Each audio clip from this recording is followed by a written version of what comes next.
छत्रपती संभाजीनगरमध्ये शिवसेना उद्धव बाळासाहेब ठाकरे पक्षातर्फे आगामी निवडणुकांच्या पार्श्वभूमीवर इच्छुक उमेदवारांची मोठी गर्दी पाहायला मिळते। शहर आणि परिसरातील विविध प्रभागातून अनेक इच्छुकांनी पक्षाकडे उमेदवारीसाठी अर्ज आणि भेटीगाठी सुरू केल्यात। स्थानिक कार्यकर्ते, माजी नगरसेवक तसंच नव्या चेहऱ्यांनी पक्ष कार्यालयात हजेरी लावत आपली दावेदारी मांडली।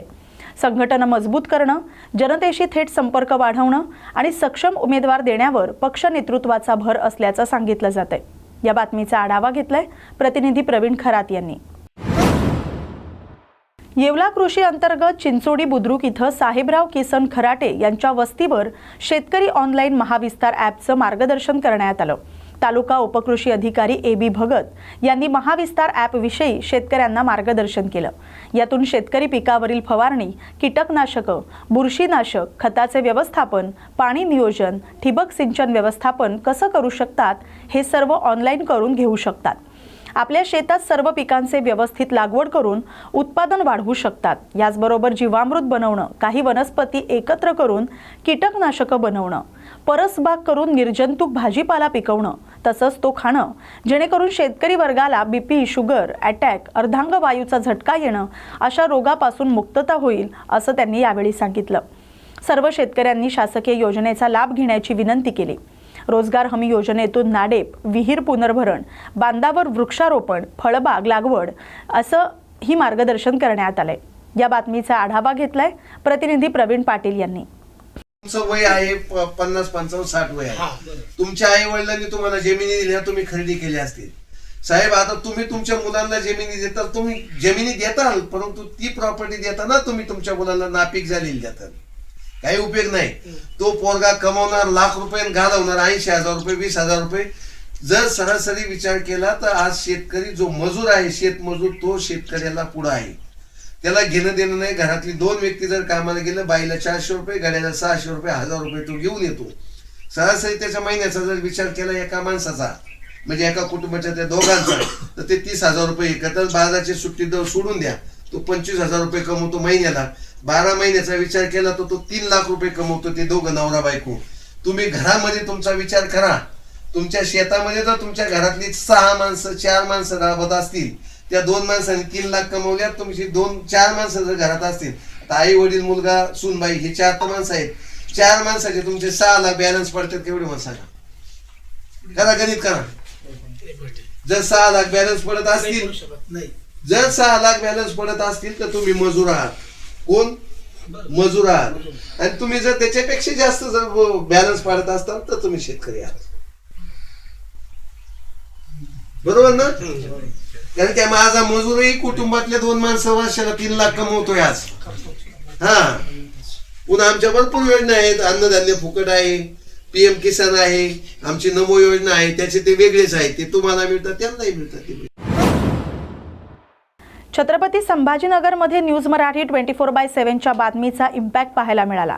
कन्नड तालुक्यातील राज्य क्रमांक 48 पाचोरा, घाटनांद्रा, शेलगाव, नाचलवेल, बाबरा, कन्यारी, फुलंब्री, संभाजीनगर हा अत्यंत कमी अंतराचा खानदेशला जोडणारा रस्ता आहे।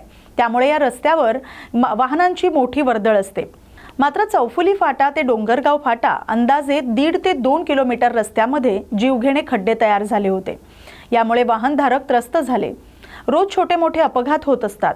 या रस्त्याचे खड्डे बुजवण्याची बातमी न्यूज मराठी 24/7नं प्रसारित केली होती। त्याची दखल बांधकाम विभागानं घेत तात्काळ संबंधित कॉन्ट्रॅक्टर यांना पुढील खड्डे तात्पुरत्या स्वरूपाचे बुजवण्यास आदेश दिले। बातमीच्या दुसऱ्याच दिवशी संबंधित रस्ता सुरळीत करून खड्डे बुजवण्यात आले। त्यामुळे जावखेडाचे माजी सरपंच विजयसिंग राजपूत आणि डोंगरगाव चेअरमन सुभाष गायकवाड यांच्यासह परिसरातील सरपंच आणि पदाधिकाऱ्यांनी त्यांचे आभार मानलेत। या बातमीचा आढावा घेतलाय प्रतिनिधी देविदास थोरात यांनी।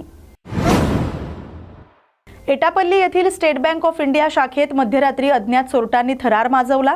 रात्री साधारण 12 वाजता चोरट्यांनी बँकेच्या उजव्या बाजूच्या खिडकीतून आत शिरकाव केला। ग्राहक कक्षातून थेट मॅनेजर कक्षात प्रवेश करत कपाट फोडलं। त्यातले महत्त्वाचे दस्तावेज अस्ताव्यस्त केले। यानंतर चोरट्यांनी थेट स्ट्रॉंग रूमला लक्ष्य केलं। ग्रिल गेटची कुलूप तोडून स्ट्रॉंग रूम फोडण्याचा जोरदार प्रयत्न केला। मात्र स्ट्रॉंग रूम भक्कम असल्यानं चोरट्यांचा डाव फसला। एक पैसाही हाती न लागता चोरटे घटनास्थळावरून पसार झाले। सकाळी बँक उघडल्यानंतर एटीएमच्या समोरील दार तोडलेलं आढळून आलं। त्यावेळी तात्काळ पोलिसांना माहिती देण्यात आली। माहिती मिळताच एटापल्ली पोलीस घटनास्थळी दाखल झाले। फॉरेन्सिक लॅब, फिंगरप्रिंट तज्ञ आणि डॉग स्क्वॉडच्या मदतीनं सखोल तपास सुरू करण्यात आलाय। या प्रकरणाचा तपास महिला पोलीस उपनिरीक्षक गिरवलकर करत आहेत।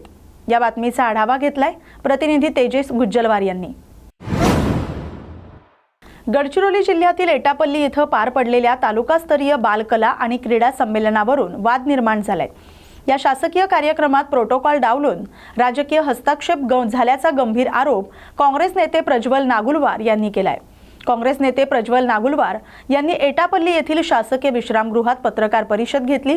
यावेळी त्यांनी गडचिरोली जिल्हा परिषद आणि एटापल्ली पंचायत समिती यांच्या संयुक्त विद्यमाने आयोजित तालुकास्तरीय बालकला आणि क्रीडा संमेलनात राजकीय हस्तक्षेप झाल्याचा आरोप केलाय। हा कार्यक्रम शासकीय असताना आमदार अहेरी विधानसभा क्षेत्राचे डॉक्टर राजे धर्मराव बाबा आत्राम यांच्या हस्ते उद्घाटन होणं अपेक्षित होतं। मात्र प्रोटोकॉल डावलून आमदारांच्या खुर्चीचा अपमान करण्यात आला आणि ध्वजारोहण हर्षवर्धन आत्राम यांच्या हस्ते करण्यात आलं असा आरोप त्यांनी केलाय। यामुळे हा कार्यक्रम शासकीय होता की राष्ट्रवादी काँग्रेसचा खासगी कार्यक्रम असा प्रश्न उपस्थित केला जातोय। या बातमीचा आढावा घेतलाय प्रतिनिधी तेजस गुज्जलवार यांनी। अकोट तालुक्यातील गाझीपूर शेत शिवारात खदानीमधील टिप्पर आणि ट्रक यांना अवैधरित्या विनापरवाना डिझेल विक्री करत असलेल्या एका इसमास 25 लिटर डिझेलसह अटक करण्यात आले। ही कारवाई अकोट ग्रामीण पोलिसांनी 17 डिसेंबरला केली आहे। एक इसम गाझीपूर शेत शिवारामध्ये खदानमधील टिप्पर आणि ट्रक यांना अवैधरित्या विनापरवाना डिझेलची विक्री करत आहे अशी गुप्त माहिती पोलिसांना मिळाली। या माहितीवरून गाझीपूर शेत शिवारातील दयाराम तोटे याच्या शेतातील पळसाच्या झाडाजवळ एक इसम उभा दिसून आला। त्याला त्याचं नाव विचारलं असता त्यानं नाव नागोराव काळे असं सांगितलं। त्याच्याजवळ अंदाजे 25 लिटरची प्लास्टिकची कॅन मिळून आली। त्यामध्ये 25 लिटर डिझेल आढळलं। त्याला डिझेलचा साठा बाळगण्याबाबत आणि विक्री करण्याचा परवाना आहे का असं विचारलं असता त्यानं परवाना नसल्याचं सांगितलं। त्यामुळे 25 लिटर डिझेल, एक मोबाईल फोन असा 12,000चा मुद्देमाल त्याच्याकडून जप्त करण्यात आलाय। आरोपीला ताब्यात घेऊन त्याच्या विरुद्ध गुन्हा दाखल करण्यात आलाय। या बातमीचा आढावा घेतलाय प्रतिनिधी विशाल गवई यांनी। छत्रपती संभाजीनगर येथील 7 येथील SFS स्कूलच्या प्रांगणात 19 ते 22 डिसेंबर दरम्यान भव्य महाराष्ट्र ट्रेड फेअर 2025चं आयोजन करण्यात आलंय। सामाजिक भावनेतून समाजातील युवक युवतींच्या स्वावलंबासाठी आणि महिला सक्षमीकरणासह नवे उद्योजक घडवण्यासाठी हे आयोजन करण्यात आलंय। महाराष्ट्र प्रदेश माहेश्वरी सभा, माहेश्वरी युवा संघटन, जालना जिल्हा माहेश्वरी सभा आणि युवा संघटन, श्री महेश वरिष्ठ नागरिक संस्था यांच्या वतीनं हा कार्यक्रम आयोजित करण्यात आलाय। राज्यातील विविध व्यापारी उत्पादक यात सहभागी होणार आहेत। सामाजिक भावनेतून रक्तदान, मोफत आरोग्य शिबिराचं आयोजन करण्यात येणार आहे। नामवंत तज्ञांच्या मार्गदर्शनपर कार्यशाळांचं आयोजन होणार आहे। माहेश्वरी सभेच्या वतीनं ही माहिती देण्यात आली। या भव्य महाराष्ट्र ट्रेड फेअरचे उद्घाटन दुग्ध विकास मंत्री अतुल सावे यांच्या हस्ते सकाळी 10 वाजता होणार आहे। तर विशेष अतिथी म्हणून विख्यात उद्योजिका आणि समाजसेविका भगवती बलदवा, महाराष्ट्र शासन गोसेवा आयोगाचे अध्यक्ष शेखर मुंदडा यांची उपस्थिती असणार आहे। या बातमीचा आढावा घेतलाय प्रतिनिधी प्रवीण खरात यांनी। महाराष्ट्रभरातले जे विभिन्न व्यावसायिक आहेत त्या व्यावसायिक लोकांनी एक्झिबिटर्स म्हणून इथं प्रवेश केलेला आहे। त्यांच्या व्यवसायाचे स्टॉल्स इथं तुम्हाला बघायला मिळतील। मॅक्सिमम एक्सपोजर महाराष्ट्रभर आणि व्यवसाय वृद्धी व्हावी हा एकमात्र उद्देश या स्टॉल्स आणि ट्रेड फेअरचा आहे। हे आयोजन फक्त ट्रेड फेअर पुरतंच मर्यादित नाही। या ट्रेड फेअरमध्ये विभिन्न कार्यशाळेचं आयोजन केले गेले आहे। आपल्याला एक पत्रिका दिली आहे, त्यामध्ये विभिन्न कार्यशाळेचं सगळे डिटेल्स तिथं दिले गेलेले आहेत। तरी पण मी एकदा तुम्हाला सांगू इच्छितो, 19 तारखेला सकाळी उद्घाटन समारोह होणार आहे। आदरणीय अतुलजी सावे आणि विख्यात उद्योगपती RR केबलचे श्री महेंद्रजी काबरा यांच्या हस्ते उद्घाटन होईल।